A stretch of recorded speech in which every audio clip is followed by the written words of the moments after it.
नमस्कार। मेरे YouTube channel पर आपका बहुत स्वागत है। आज हम ईसाई परिवार के संबंध में चर्चा करेंगे। आपने यदि मेरे YouTube चैनल को सब्सक्राइब नहीं किया है तो मैं आपसे इस चैनल को सब्सक्राइब करने का अनुरोध करता हूं। मेरे YouTube चैनल पर आपको सामाजिक महत्व के, राष्ट्रीय महत्व के, प्रेरणात्मक और समाजशास्त्र विषय से संबंधित वीडियो देखने में आते हैं। ईसाई परिवार पितृसत्तात्मक एवं पितृवंशीय परिवार है। ईसाई परिवार में स्त्री और पुरुष के मध्य सैद्धांतिक आधार पर भी और व्यवहारिक आधार पर भी समानता पाई जाती है। ईसाई परिवार धर्म, धार्मिक व्यवस्थाओं और बाइबल के सिद्धांतों पर आधारित परिवार व्यवस्था है। ईसाई परिवार में यद्यपि परिवार का वातावरण बहुत अधिक स्वतंत्र वातावरण होता है, उसका कारण यह है कि इनके यहाँ व्यक्तिगत स्वतंत्रता को बहुत अधिक महत्व दिया जाता है। पश्चिमीकरण के प्रभाव के परिणाम स्वरूप ईसाई परिवार भी बहुत अधिक आधुनिक होते जा रहे हैं, परंतु अभी भी भारतीय समाज में पाए जाने वाले ईसाई परिवार हिंदू परंपराओं के बहुत निकट पाए जाते हैं। भारतवर्ष में साधारणतया 3 प्रकार के ईसाई परिवार रहते हैं। प्रथम प्रकार वह है जो यूरोप के निवासी हैं और उनकी भारतीय संतानें हैं, जो यूरोप से आए थे पर वो चले गए या वो यहीं रह गए, तो वह यूरोप से आने वाले व्यक्ति और उनकी भारतीय संतानें।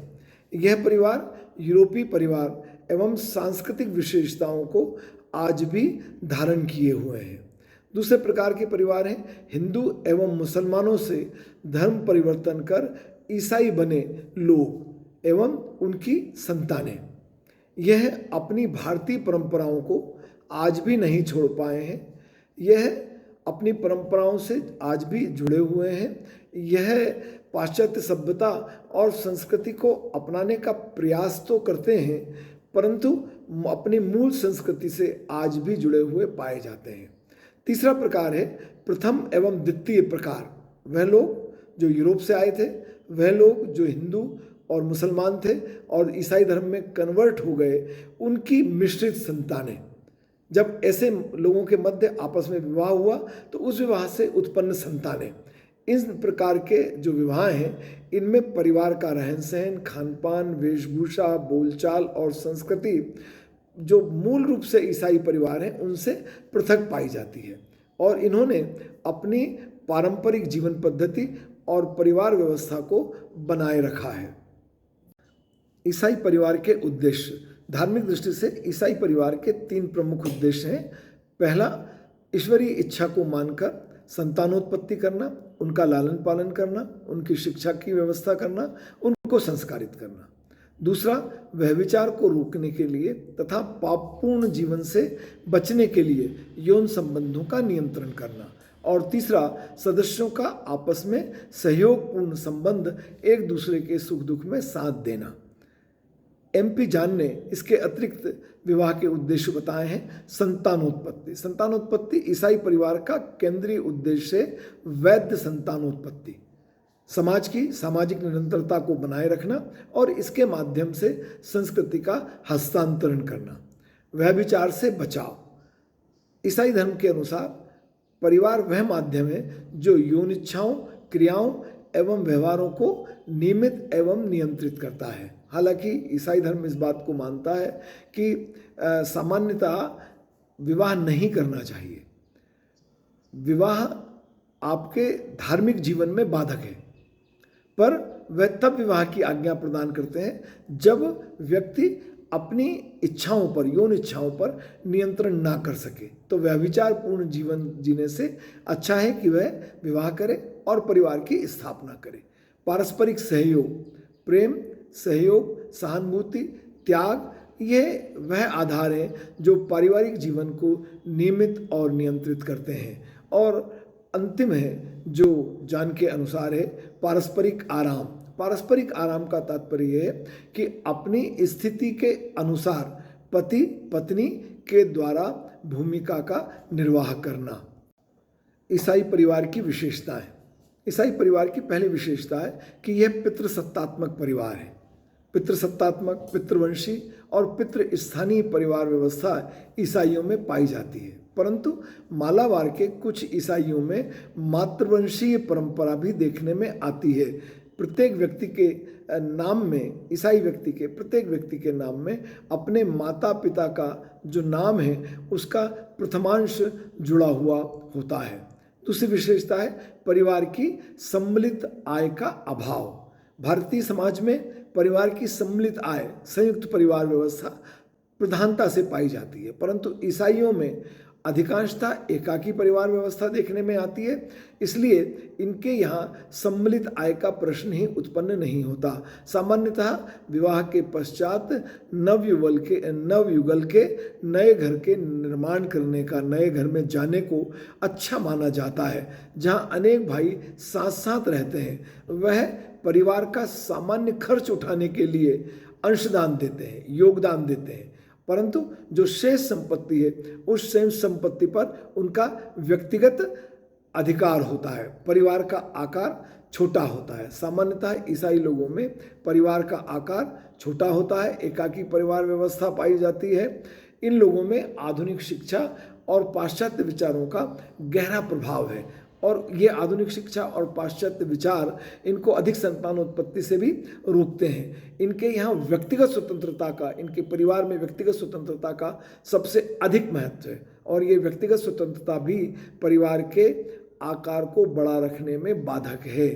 जब ईसाइयों में सम्मिलित आय नहीं होती तो सम्मिलित संपत्ति का भी प्रश्न पैदा नहीं होता। इनके यहाँ सम्मिलित संपत्ति का अभाव होता है, चूँकि व्यक्ति की जो आय है उसका वो केवल वह हिस्सा परिवार को देता है जो परिवार को चलाने के लिए बहुत जरूरी है, इसलिए वहाँ सम्मिलित संपत्ति का अभाव पाया जाता है। माता पिता की संपत्ति पर बच्चों का समान अधिकार होता है। मृत्यु के पश्चात वह जल्दी से जल्दी इस संपत्ति का विभाजन करना पसंद करते हैं। परिवार में व्यक्तिवादी भावना की प्रमुखता पाई जाती है। ईसाई परिवार समूहवाद के स्थान पर व्यक्तिवादी भावना पर आधारित परिवार व्यवस्था है। परिवार के स्थान पर व्यक्तिगत महत्वाकांक्षाओं को महत्व प्रदान किया जाता है।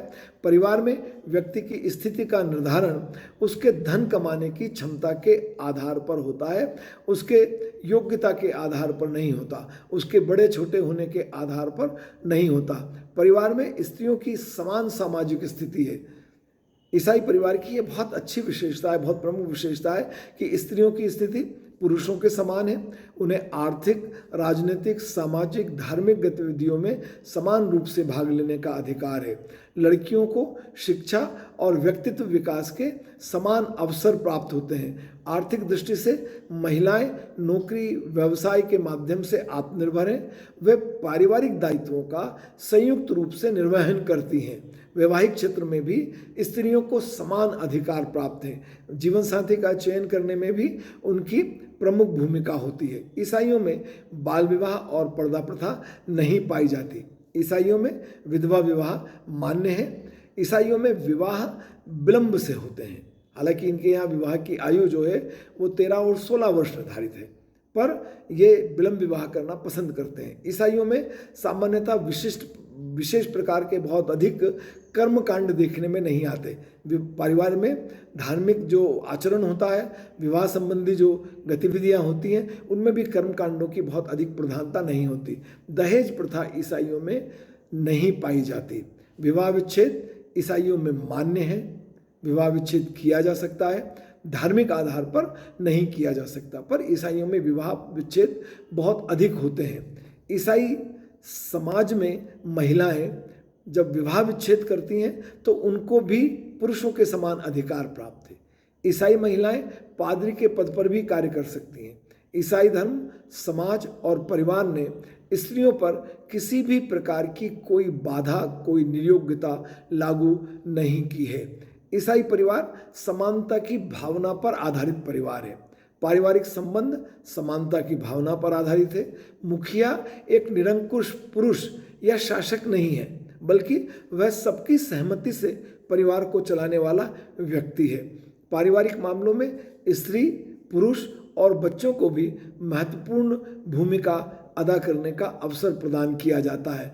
मित्रतापूर्ण दृष्टिकोण एवं एक दूसरे को समझने की प्रवृत्ति इस परिवार व्यवस्था में पाई जाती है, जिससे उन सभी का जो उस परिवार के सदस्य हैं स्वाभाविक क्षमताओं का उत्तमता के साथ बहुत अधिक विकास होने का अवसर प्राप्त होता है। ईसाइयों में बपतिस्मा मुख्य संस्कार है और यह बाल्यावस्था में संपन्न हो जाता है। इसके पश्चात बालक को गिरजाघर की सदस्यता प्राप्त हो जाती है और गिरजाघर में इनके यहाँ प्रति रविवार को जाना अनिवार्य है, आवश्यक माना जाता है। और इस बपतिस्मा संस्कार के पश्चात ही एक बालक गिरजाघर की सदस्यता प्राप्त करता है और प्रत्येक रविवार को वह गिरजाघर में जाता है।